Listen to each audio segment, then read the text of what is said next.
Hey everyone, welcome back to this channel. Super excited this time to be going over the Google Technical Writing course part 2. So last video we went over the Technical Writing course part 1, and I shared some of my tips and tricks as well alongside some of the recommendations and the coursework that was included in the Google Technical Writing course. And it's a free course that you can take just to learn a little bit more about technical writing and how to do it better. And so this time we're going to be taking a look at the second course, Technical Writing 2, and taking a look at what they say. It looks a little bit shorter than the first part, so hopefully we can go through a lot of this. You can pick out some of your main takeaways and learn how to write better technical content. So they share a couple of learning objectives, firstly, and a couple of things that they share is just around how to create good work through iterations, right? So the first draft that you write may not always be what you put out there, and so it's important to take a look at, well, this body of work and see if you could perhaps make it more illustrative or more clear through different screenshots, different snippets of code, figure captions, things like that. And so really just being able to target specific audiences and also describe what it is exactly that you're writing about in a clear and concise manner.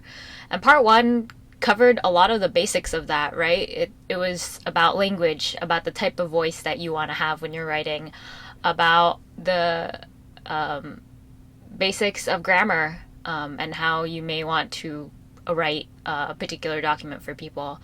And so this is just the overview page. We're not going to spend too much time on that, but one of the first areas that they go into for the second part of the technical course is essentially how you edit your work, right? And that's a big thing, right?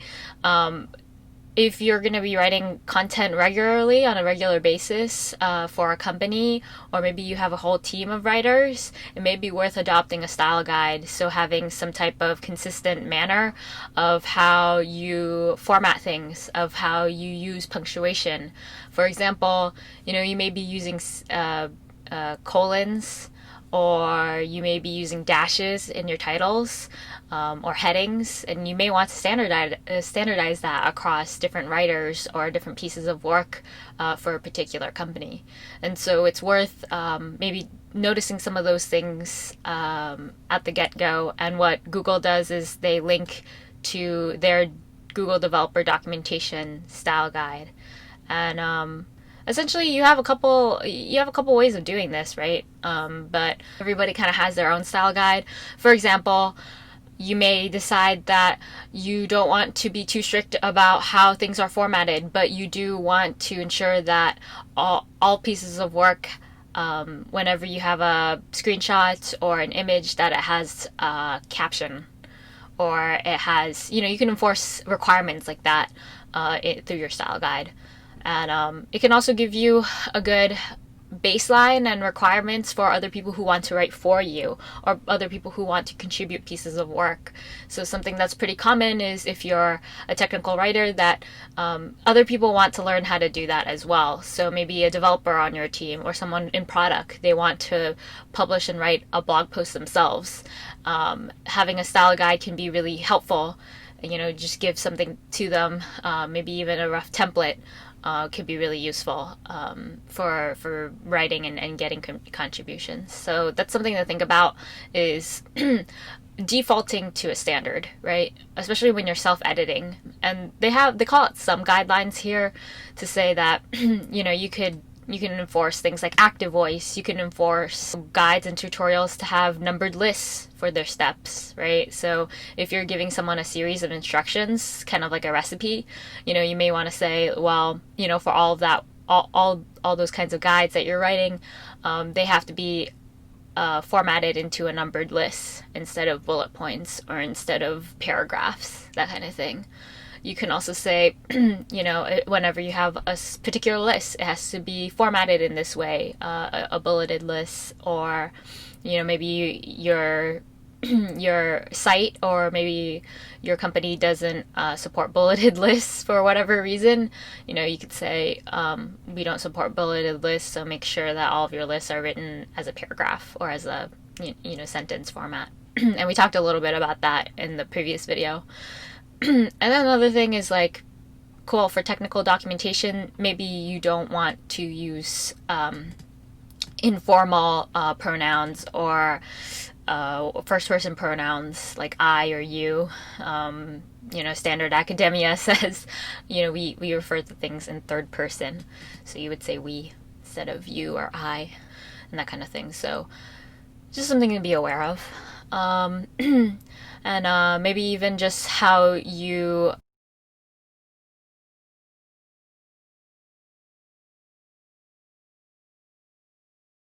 that. And so there's different tools also that do this. Same thing with how you format code snippets. So if you're gonna copy code or integrate code into your blog posts as a guide, as a snippet that other engineers or readers can copy, just something to note as well.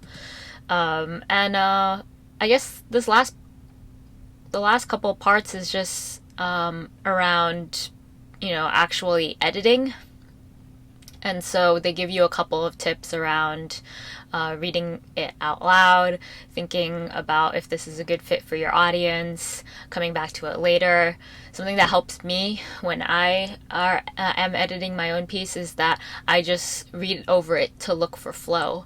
So if I can talk through a piece and kind of logically understand that there's a beginning, a middle, and an end to this, then I think it's pretty good. Right? And sometimes I'll just look at headings. Maybe I'll change a couple of headings so that it flows a little bit better. I'll look for sort of the more necessary pieces, sentences that need to be there, right? The milestone sentences. So things like an introduction, like in this blog post, this is written for something. I'll look for a summary, right? At the end, I need to have some kind of summary. Like in this blog post, we covered these things, and so engineers can do this, and here's a call to action, for example. And then in the middle, you should have like here and there a few milestones. So things like, hey, in this section, if you're writing about a particular section, make sure that all of the pieces belong in there and that you kind of have a segue into the next piece, whether it's through your heading, the heading title, or it's through some kind of cue, some kind of verbal cue, or not verbal cue, written cue, that we're going to move on to the next section and we've covered everything that we need to discuss in a particular section. And so for me, like, it's really important to kind of look at that. And so for me, the hardest part to edit nowadays is just the middle, right? It's telling that story. It's guiding them through that. And it's also noticing, like, if you have multiple subheadings and you have a longer kind of middle piece of work, the middle content essentially needs to be consistent. So if you write 3 paragraphs for one heading, and it's like it's a H2 heading, it's a heading at sort of a higher level, right? If you write 3 paragraphs for that and you only have one in the next H2 heading, then it's sometimes really imbalanced, and you can tell, like, oh, maybe I haven't thought about this particular area as much, and that's why it's so underdeveloped. So just being aware of some of the areas that are underdeveloped. And it's okay to, for the first time when you're writing a piece, like, have areas that are underdeveloped or some things that you just want to look up or look into a little bit more before you finish out. And so it's really important to be aware of that when you're writing. And, like, again, like, the writing process doesn't have to be perfect while you're working on it, right? For me, like, when I'm writing a piece, oftentimes I'll have backlinks to things and nothing is formatted, right? Because for me, like, I know I'm going to be changing words. I know I'm going to be running it through Grammarly. So for me to hyperlink things and format it all pretty, there's just no point for me to do that while I'm writing, because it just distracts me from the thoughts that I'm having while I'm writing. And, I know that things are going to change. And so sometimes formatting is the last thing that I do when I'm writing a piece. Sometimes it's when I'm stuck. When I'm stuck, I'll just go back, and I know like the first half of this document is really good. So I'll go in and make it look really pretty. I'll make sure that all of the grammar is good, and I'll read it through again and get inspired by that and continue writing. And so just know that writing is a fluid process, and so you need to be able to kind of switch back and forth on different pieces that different parts of that piece that you enjoy. And like that kind of goes along with changing context. So sometimes people will actually write all of their content in one area and then maybe print it out and scribble over it and write some other notes or feedback. I used to do that a lot in school and in college, but nowadays, like for example, I'll write my pieces in Word. And then I'll run Grammarly through Word through the extension, and then I'll write it and then I'll copy and paste all that work into a Google Doc, and Google Doc will capture more issues, and I'll look at it again, and like I'll have a fresh pair of eyes on this particular piece. It just kind of tricks your brain into thinking like, I haven't seen this piece before, so let me look at it from a different angle. And so some people will copy drafts into different documents, into different formats, and things like that. I know for some technical writers, you don't write blog pieces. You instead write documentation, or you write README files on GitHub. So it's pretty common to want to have to change things around, move things around. Maybe, the end format isn't the format that you write it in, right? So you may write a piece in a Word doc, but then it ends up being in a Markdown format, or it gets ported over to a different format. So just know, like, those things can kind of change and give you more perspective in case you need it. It's really just about having like the tenacity to make sure that your work is right? It's about being intentional. And some people will say that, peer review will get you there, and I really believe that as well. So maybe having someone else look at it, take a look at it, see what they like and what they don't like. I found that, after a certain point, you shouldn't expect to get harsh criticism on your work. I think that's very much the outlier and not the norm. Just like people review code, you would probably want someone to review your work, and that's what they have here. And they give you a short exercise which you can use to help practice peer reviewing. But I think once you have a good flow of how to review your own work, then reviewing other people's work will come naturally as well. And I think a lot of it comes with practice, right? Sometimes you may write things in a different way than someone else, but it's really sometimes about defaulting to that style guide, back to that style guide, right? And figuring out, well, what are the things that I really, really need to change, and what are the ones that are just kind of suggestions and things like that. It's really just about kind of being mindful of feedback at that point. But I think like peer editing is a really great thing. Peer review is a really great thing as well. I will say though, you already did all the hard work of finishing the piece, right? Having sort of, you've grown into that piece as much as you could, and now it's time to see someone else's perspective. And sometimes that's how I think of it. And it's always been really helpful.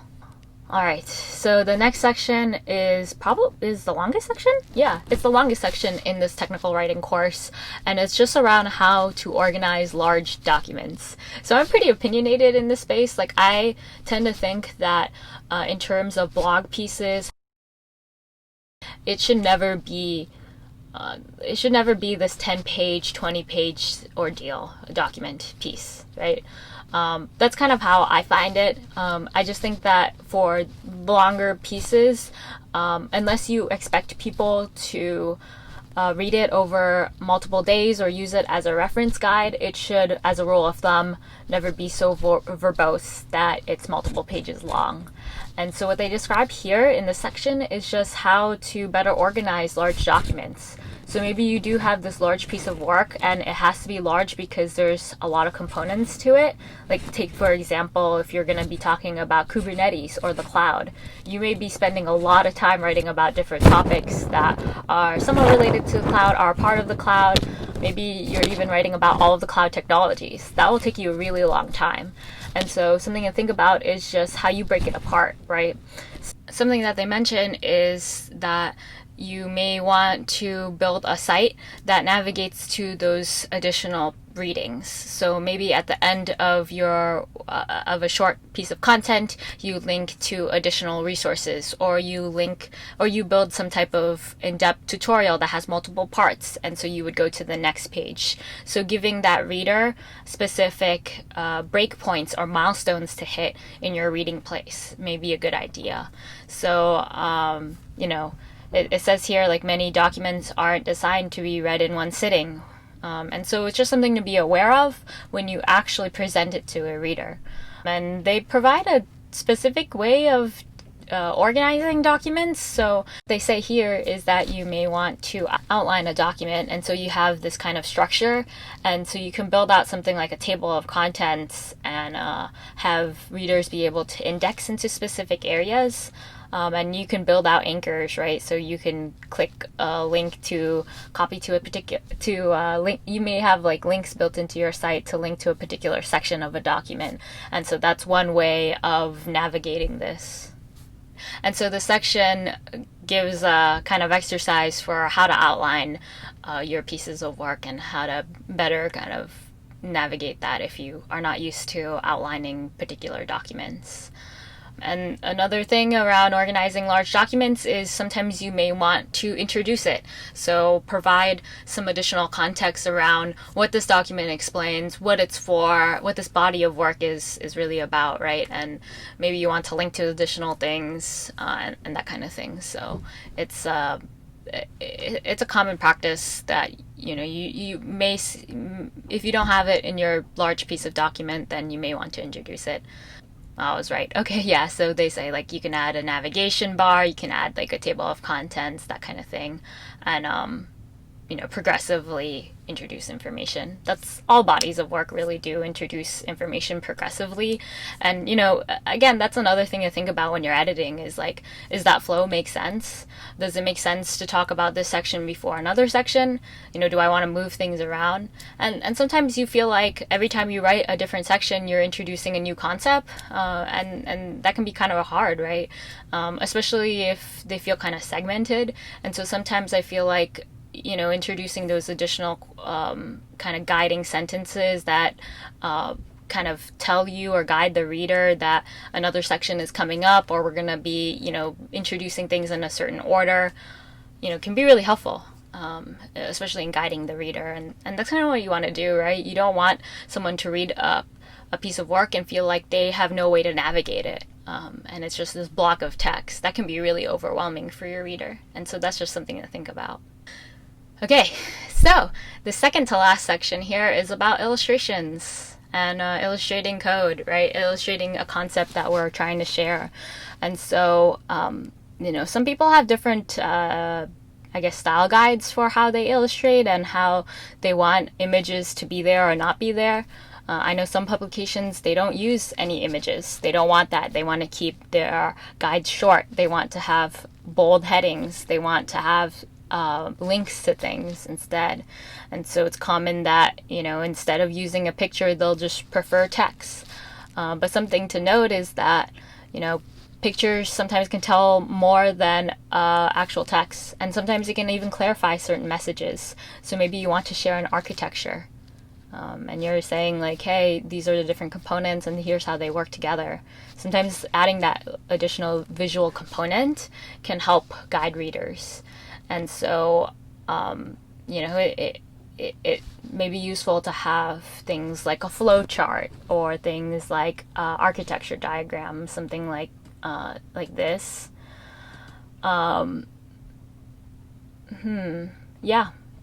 So something like this is kind of what they say is it's really complex, right? There's so many little pieces, you can barely read it. So something that you may want to do is slowly break it down for readers. So maybe instead of multiple boxes, you take some of these high level boxes and you convert them to something that looks more like this, right? More with more blocks and things, more inputs and outputs, and you break it down into 2 or 3 different images, right, to explain your points, and you do it in a kind of detailed and a progressive way. And they include some additional tips like giving people visual clues when you take screenshots of things. So maybe like using a red kind of pointer or a call out to highlight specific buttons that you want to click, and things like that is useful. Same thing with like you may want to annotate some of your images to point out particular areas of an image, especially if that image is very general.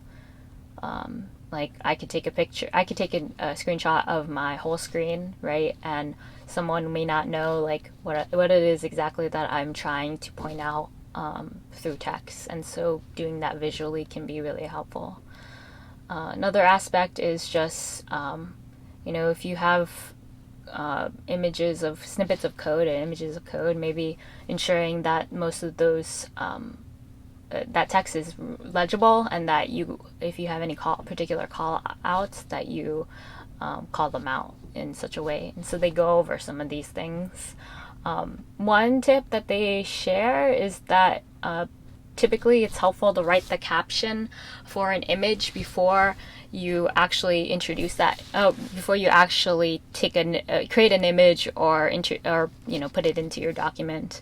And the only thing I have to say around this suggestion is that sometimes it works, but sometimes too, like I said, like writing is kind of iterative, and like there's a flow to it, right? And so sometimes you just have an image and you want to write about it, and that's fine, like build a whole document based off of an image. Something that I did early on was just I knew a particular image that spoke a lot to me, and it was the DevOps lifecycle, and I took that image and I just wrote a blog piece around it. And that's totally fine. But something that you always want to do is ensure that if you do have an image, that you talk about it at some point. So whether it's through the caption, you have additional description, or you have a paragraph that kind of discusses that thing in more detail, right? Whether it's related directly or you're just describing it, it's worthwhile just having a little bit more context to your images. That's one of the biggest things, is if you're going to have an image, ensure that it actually needs to be there, right? Because if you're going to be taking up space with an image, that it needs to be there. All right, my camera is overheating for some reason, so we're just going to continue on to the last section. And this one is around creating code samples. And so the biggest thing around code samples is if you're going to share a code sample, make sure that it works. So I'd probably, if you're writing a guide and you're working through it at the same time, say you're the person who's writing the guide and it's the first time you're doing a particular thing, and you're just copy and pasting the code commands that worked for you. Ensure that at the end of your piece, when you're finished writing it, that you run through it again with a clean environment, and just try it again to ensure that it builds without errors. So that's probably the biggest thing. I'm glad that that's the first thing that they mentioned here. And yeah, you just want to ensure that it's right, because the last thing you want is to have this beautifully written guide that just doesn't work, right? That's probably the biggest letdown that someone would have, and that's not a really good way to build credibility and kind of a good momentum for writing technical pieces if your pieces just don't work for whoever the reader is. So just something to note. If it's a snippet, that's fine. It's usually a few lines long. If it's a longer piece, I recommend maybe like copying it over to a GitHub gist or like a GitHub repo and just hyperlinking it there.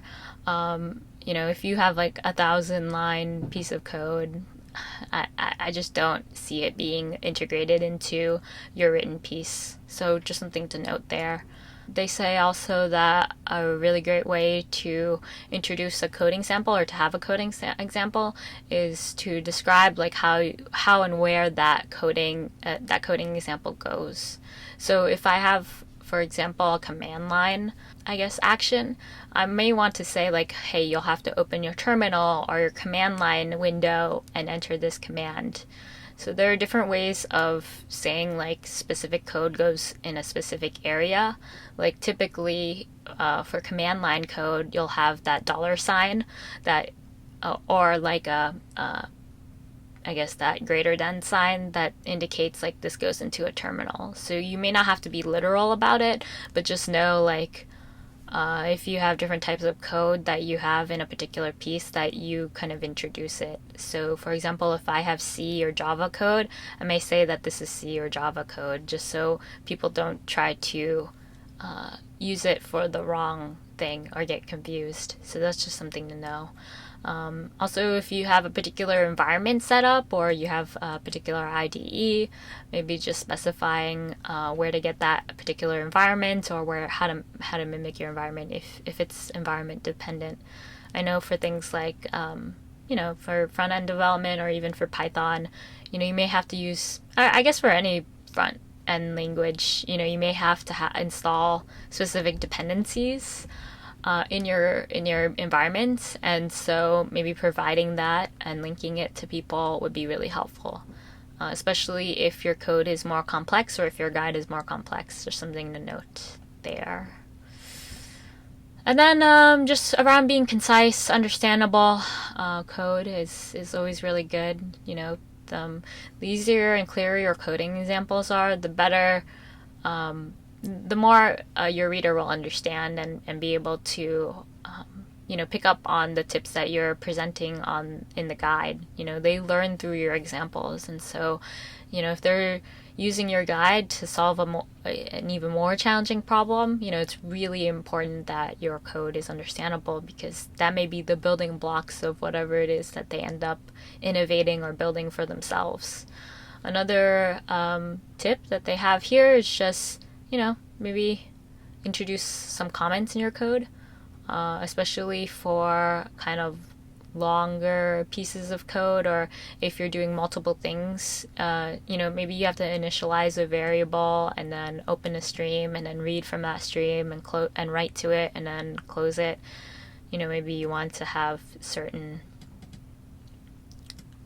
comments here and there to go over that piece of code. So just something to be mindful of. And essentially that's really about it. Like they share a couple of things. They share a couple of things around if you have if you're a technical writer for a particular product or a particular language or some type of technology that where you can have different levels of mastery, it may be worthwhile actually having like a whole, I don't know, little document integrated into your website that is sort of like a cheat sheet, right? That takes the reader from novice to mastery, right? Some of the more challenging function calls or code that you may have, or even actions that you want to take. So a really good example of this is the Kubernetes cheat sheet. They have one.